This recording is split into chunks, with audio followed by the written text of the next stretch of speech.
2008 is a story about John Mahama. Can I have John Mahama here instead, please? 2008, yes, it's a story about John Mahama.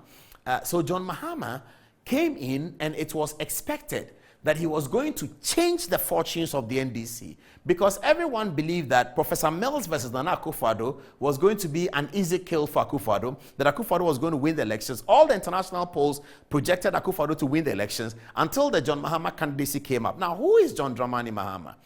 So John Mahama is the candidate that came into the politics of 1998. At that time, the NDC was very brutal and very brutish, even in terms of their communication, because everyone was afraid of Rawlings, and Rawlings didn't like the opposition. He manifestly hated the opposition, and any NDC person who tried to sort of, as we call it, be nice to the opposition, Rawlings was against him. John Mahama stood out of that group as a person who could speak his mind, even if it wasn't good. He stood out of that group as a person who was able to communicate to the young people. He stood out of that group as a deputy minister of communication who was youngish about everything. And so somehow the media, anytime they wanted to speak to NDC or speak about NDC, your first port of call was John Mahama's office. And he would listen to every media. I mean, in those days, you can't go to New York, Adom-Otchere, interior minister, that you're a journalist from Joy FM, you want an interview, they'll arrest you, cry. They'll beat you up. They were not doing that. NDC ministers don't do that. Oh. In 2019-99, you don't just go and... No, they don't do that. Today is fine. They were not doing that in those days. So John Mahama was the only one that you could go to. He was the one that everyone... He was a deputy minister for communication. He was the one that everybody talked to, even sports journalists. When they wanted to speak to E.T. Mensah, the sports minister, they would go and speak to John Mahama first. And John Mahama will call E.T. and say, oh, Charlie, I beg, this guy wants to say something to you. Can you, can I bring him to your office? I beg. I've spoken to him. He will conduct himself well. And then you go and see E.T. Mensah. When you are a sports journalist, you want to talk to the sports minister, you go through John Mahama. You are a security reporter, you want to speak to the interior minister, you go through John Mahama. You are whatever, you want to speak to anybody in the NDC, you go through John Mahama. Rawlings's castle was inaccessible. Nana Atudazi was the chief of staff. We got to know that Nana Atudazi was chief of staff years after he had left. We didn't even know there was anybody there called chief of staff. Valerie Saki was there. Joyce Abebio was there. Valerie Saki and Joyce Abebio are British women. They were in Rawlings's castle. Rawlings's castle was totally inaccessible to journalists except the graphic editor, Elvis Ayer, who had his office in there. The graphic editor was there. So this is John Mahama. I'm giving you the story behind the NDC narrative. So that's how John Mahama comes in. So when the election is lost, John Mahama is in parliament, and then he sort of does well in parliament. He's representing Bole Bamboy. It's a safe seat, so he's always going to win.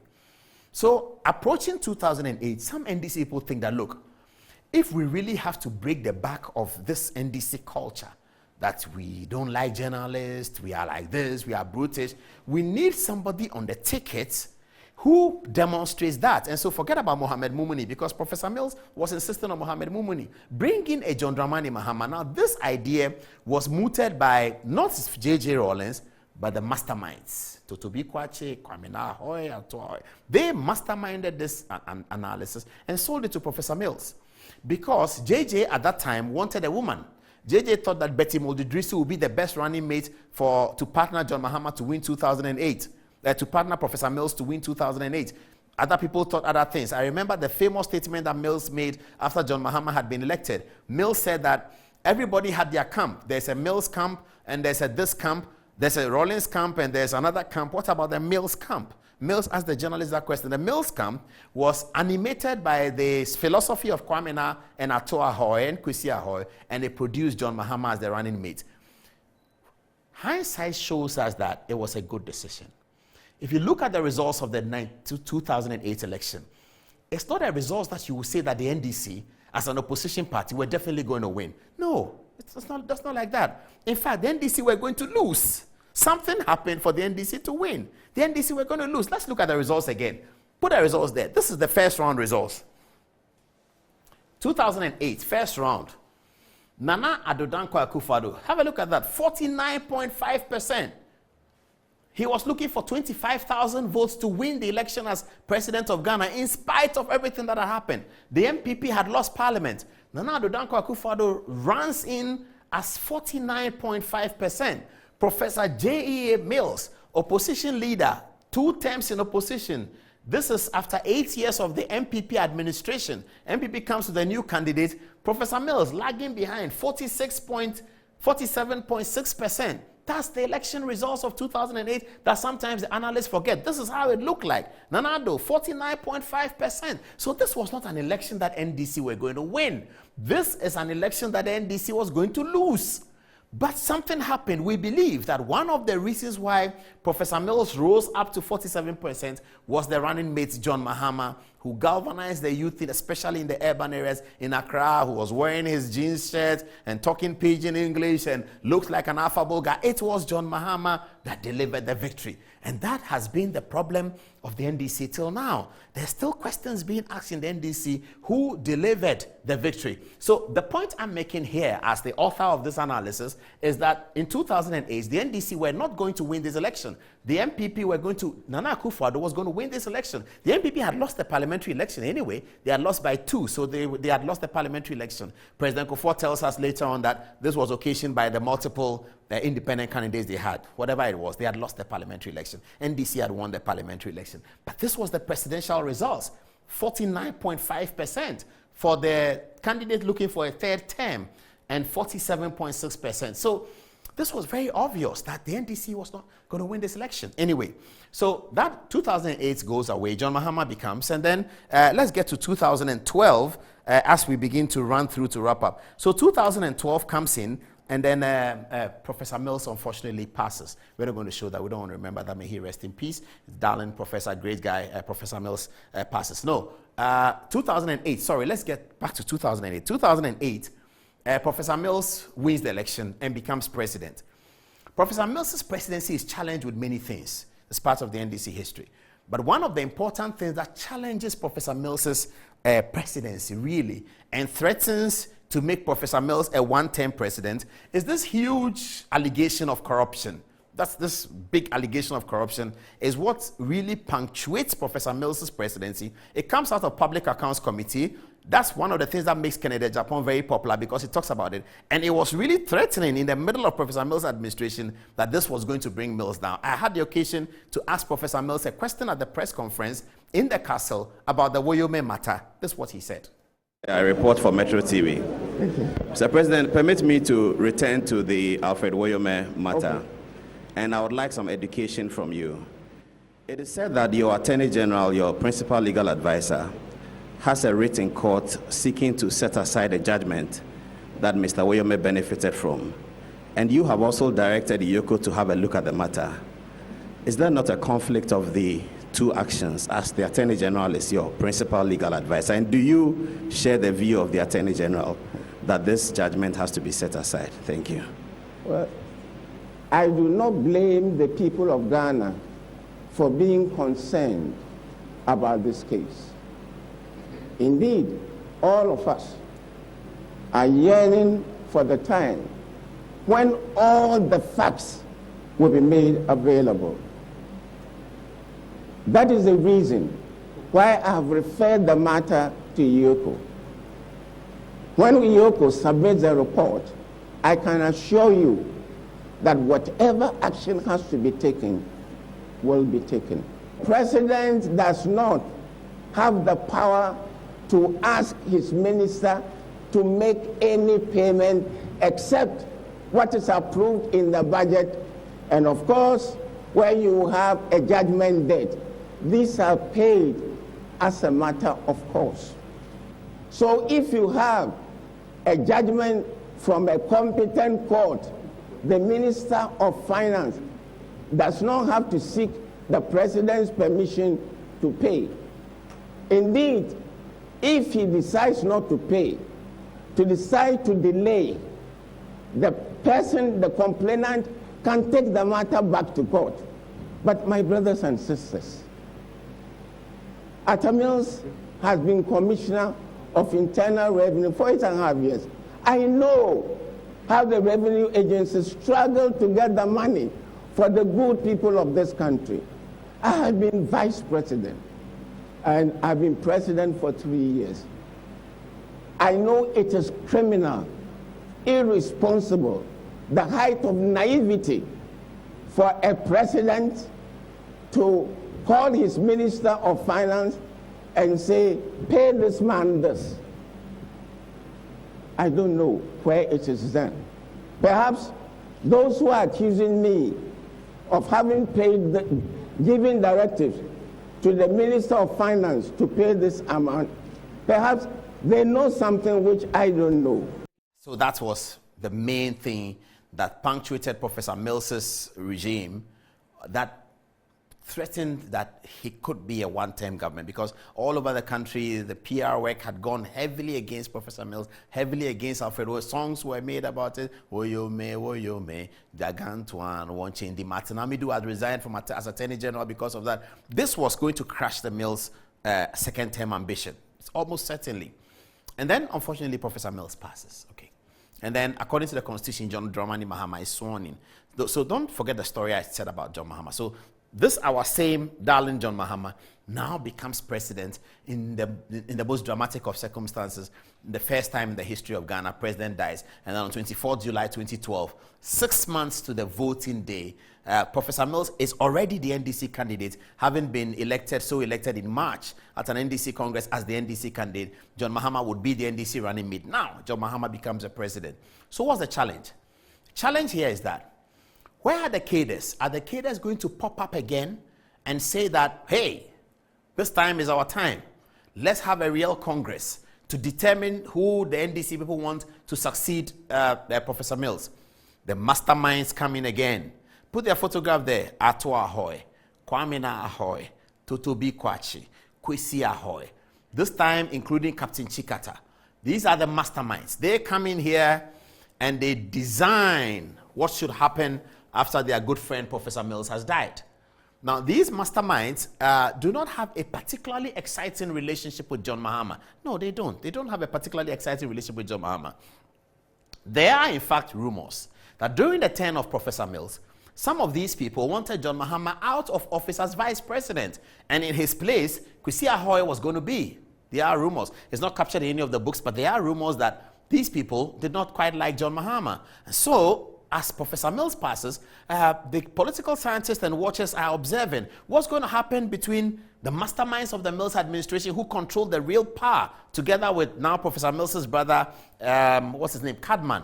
Cadman Mills is also there, but Cadman is also having a very frosty relationship with Ato Ahoy on the GMPC board. Cadman Mills, the brother of Professor Mills, and Ato Ahoy are consistently fighting on the GMPC board. Ato Ahoy is chairman of the GMPC board. Remember, GMPC is very important to Ghana at this time, especially because we got first oil in 2009 with tallow oil. So GMPC is very, very important. In terms of revenue, GMPC has an eye on it, and it has a control over it. Ato Ahoy is chairman. Cadman is on the board. Every day they are fighting. Professor Mills is not able to settle it. So Mills's brother is there. He became a very powerful brother of the president.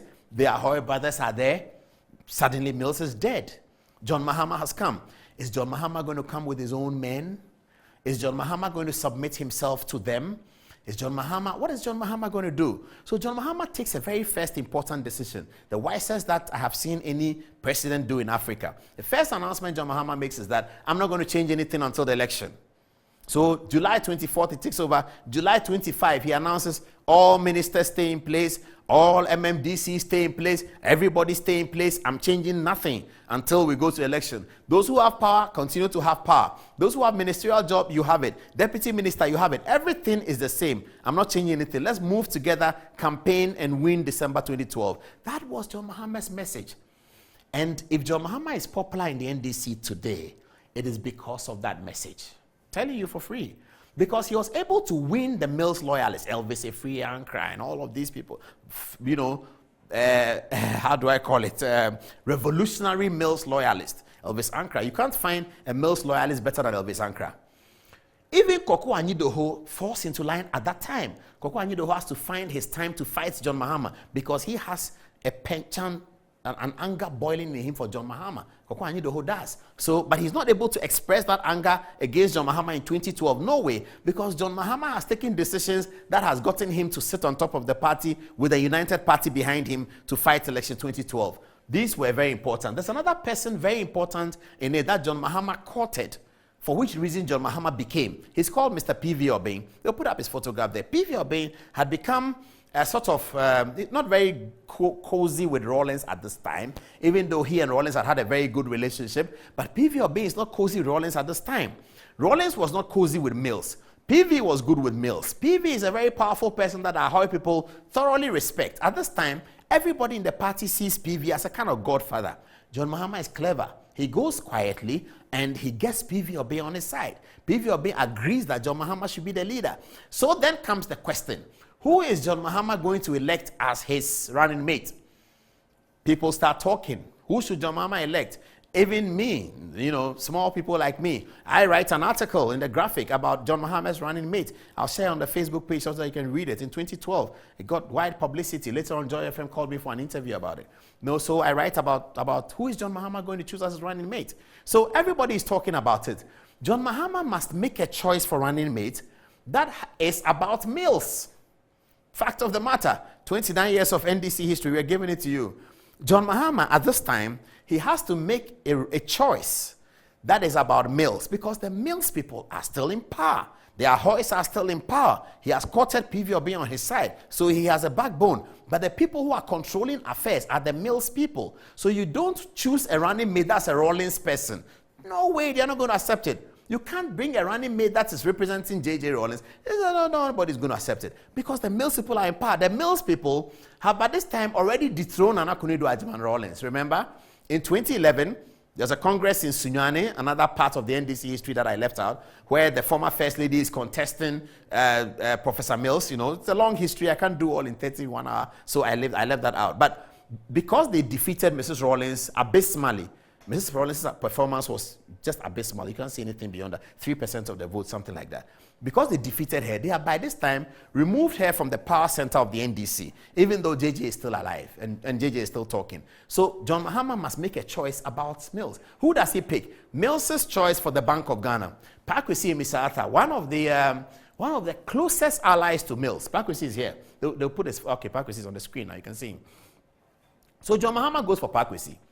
Even though John Mahama himself and Pakwesi Misata do not have any real good relationship, and we saw that later on. We saw that happen throughout their government. They didn't have a good relationship. And before then, John Mahama and Pakwesi are not that excited about anything. Pakwesi Misata had been at the forefront of frustrating is not the word. He had been at the forefront of fighting one of the businesses of one of John Mahama's brothers. So Pakwesi Misata, as governor of the central bank, and John Dramani Mahama as vice president, were not that close. They were not close. But John Mahama has to make a decision at this time, a decision in favor of power, because he has to keep the power. He wants to keep the power, so he makes a decision in favor of power. And the decision he makes is to go for somebody that he doesn't particularly like, somebody that he's not particularly excited about as his running mate for the 2012 election, because he must respond to the authorities. He must respond to the masterminds. He must respond to the Ahoys. He must respond to Totobi Kwachi. Pakwesi is their man, and Pakwesi is a Mills man. In those days, I interviewed Spio Gabra, and he told me that he was not surprised about the choice of Pakwesi Misata as the running mate, because one time when they were in opposition, Professor Mills, he had come to town because he was working abroad, and he wanted to see Professor Mills. He had called Professor Mills that he needed to see him urgently. And Professor Mills recommended that he and Spio Gabra should meet in Pakwesi Misata's house. So as far as Spio Gabra was concerned, Pakwesi was very important to Mills. The rest of us didn't know that. The rest of us who are not very close to Mills may not know that. But that's the story Spio Gabra told me as I was researching into where Pakwesi Misata is coming from and what is his relationship with the powers that be. I'd been doing this NDC research for a while. So John Mahama responds to that. He responds to that and makes Pakwesi Misata his running mate. They go to the election and the election is won. Okay. And then comes the election petition. Okay. The election petition indicates to Ghanaians that there was a problem with the election. We don't know whether it was stolen. We can't say it was stolen, but there was a problem with the election. Everyone understood that there was a problem with the election. That sort of removes the credibility of the John Mahama Pakwesi Misata tickets. It does. Within the NDC rank and file. So by now, the cadres are out. The cadres don't have anything. JJ left them in the cold. They went to the Reform Party, came back to help Mills in 2008. Mills worked with Guzi and others when he was president. But now Mills is dead. The only way for the cadres to come up to the front of the NDC stuff was if Mills was continuing to live, and Mills was going to get them in. If Mills was going to continue to live and get them in, maybe one day they will come in. But now Mills, who brought them back from hibernation, who brought them back to the center, Guzi and others, Mills is dead. John Mahama is not a cadre. John Mahama, actually, if you look at him, you might even call him a center-right wing political philosopher. That you will think that John Mahama's political philosophy is more of center-right. I mean, I stand to be corrected, but if you look at the personality, I don't think any researcher has studied John Mahama well. I will start doing that, so when I do that, and I can write a 200-page on that, I'll bring it out. Because if you look at least I've interviewed him twice, and when John Mahama was president, he gave about 3 interviews or 4. He gave 2 to me. So I've interviewed him, and I can write about his political philosophy. I get the sense that he's more to the right than to the left, but he belongs to a party that's the left. That's okay. We can talk about that another day. But so the cadres are out at this stage. Pakwesi Misata is not a cadre. He's not. He's an NDC person. He's not a cadre. He's more of an advancement boy than even as he is of NDC. He's more advancement than his NDC. That's Pakwesi Misata for you. Okay, so the two men don't really get along. So going towards 2016, John Mahama now brings some of his people in. He recruits some young people, Stan Dogbe, who's been his friend for a long time, Omane Boama, who comes in, and these people now begin to assume the authority of the philosophy of John Mahama's presidency. They are becoming the new Adom-Otchere and the new Totobi Kwaches. That's what was happening. Haruna Idrisu, who was one of the young men shot up by Professor Mills and Kojo Tikata, pushed to the background. Really to the background. Under John Mahama's presidency, Haruna Idrisu, the minority leader of today, pushed to the background. Omane Boama takes center stage in that kind of arrangement. Some people step back and begin to think that John Mahama is going to lose the 2016 election. He and Pakwesi are going to lose. Ahead of the election, nothing is happening between the president and the vice. We are now hearing stories about cabinet meetings where Pakwesi was not even invited. We are hearing all sorts of stories. Another person who rises up to the occasion to become very important in the NDC that the history cannot forget is Lordina Mahama. I won't show his photograph. I won't show her photograph because she doesn't like people talking about her in the media. But Lordina Mahama becomes an important part of the NDC equation right now in terms of the power block as John Mahama is president. That's John Mahama's wife, by the way. So 2016 is lost. Okay. And then we come to 2020. So 2016 is lost. People are wondering what's going to happen in 2020. The defeat is so heavy that everybody is watching, and we have to pay tribute to Kojo Bonsu, who begin the walks, the marches that NDC do around the country. Kojo Bonsu began that process. We have to pay tribute to him. So that sort of galvanizes the whole NDC situation. And then John Mahama indicates that he wants to run again. Pakwesi Misata unfortunately passes. So John Mahama runs again, and then he becomes the candidate for 2020, and he runs with Jenan Opoku-Agyeman. Now, 2020 elections is about Jenan Opoku-Agyeman. Let me have Jenan Opoku-Agyeman's photograph so that I can talk about her. John Mahama is looking for a running mate. Many stories are delivered about the running mates for John Mahama. And John Mahama comes out and pulls up a great choice in gender, a woman.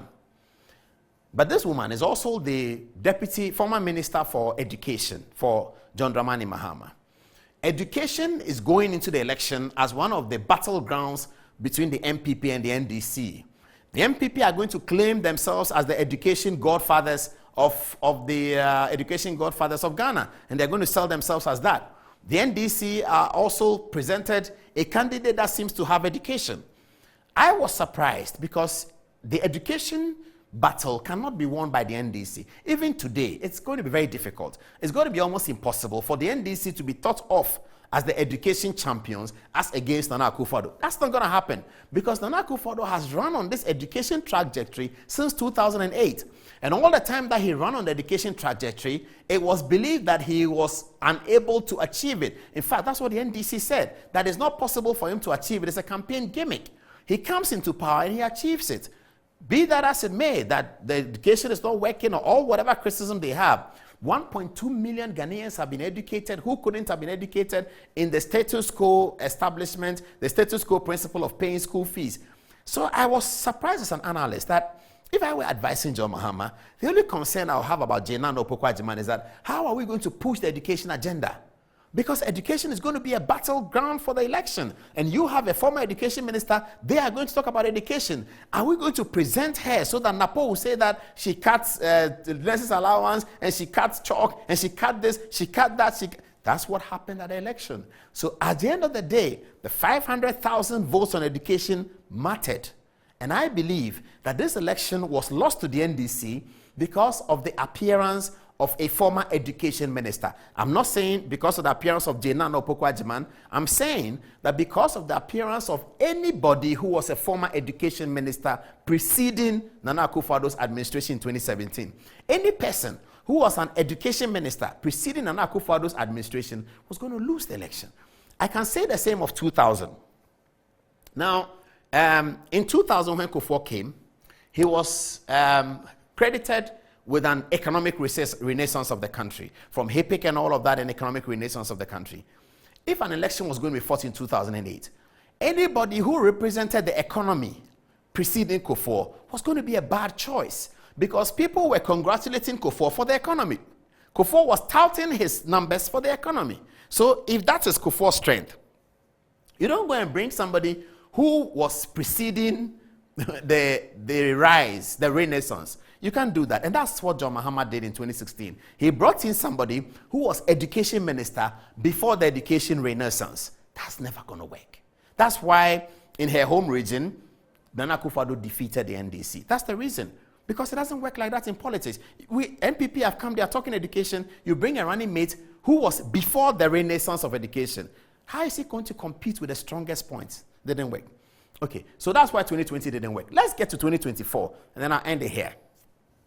In 2024, even the Economic Intelligence Unit have said that the NDC can win the election, but they've also said something, that the NDC may not be able to win the election with John Mahama. The story here is that John Dramani Mahama is the strongest candidate of the NDC, but John Dramani Mahama could also be the weakest candidate of the NDC. The NDC find themselves in a conundrum. Why does the NDC find themselves in a conundrum? They find themselves in a conundrum because of the declaration of Swedru in 1999. The conundrum that jostled the graduation of leadership in the NDC. The conundrum that jostled the cadre candidates. The conundrum that turned things upside down in terms of the leadership, orchestrated by the masterminds, is the battle that the NDC is fighting today. Because the only candidate the NDC have today is John Dramani Mahama.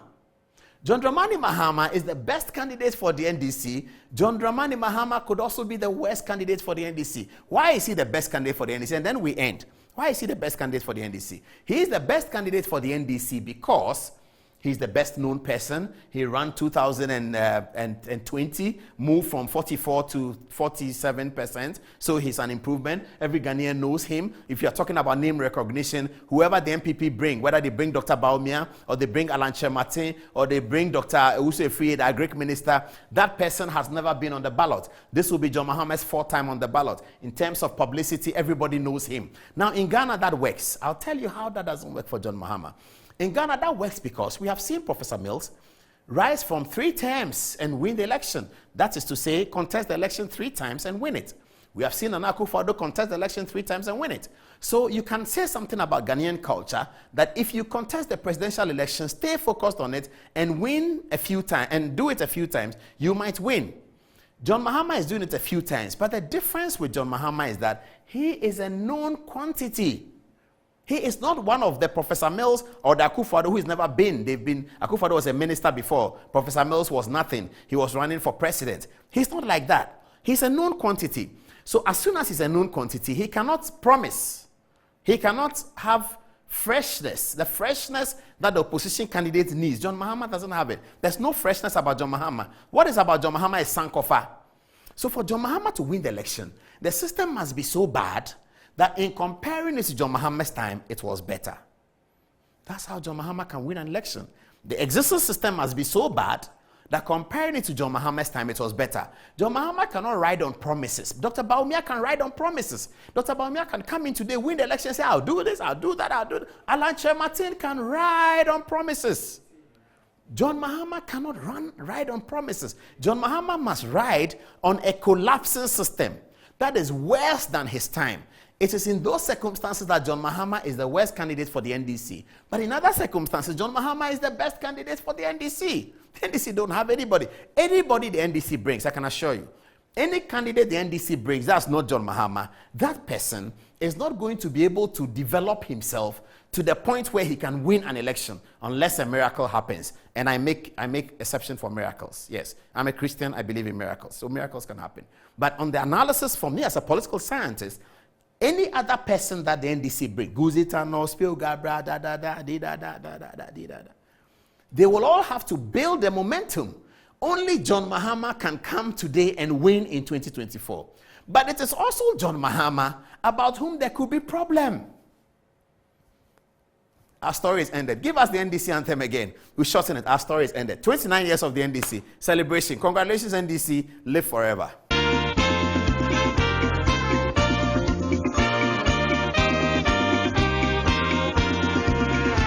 Arise for Ghana, oppression of the land, forward and seek your future, development our goal, from vision to victory, the NDC shall lead, stable democrat, Ghana, our strength in unity.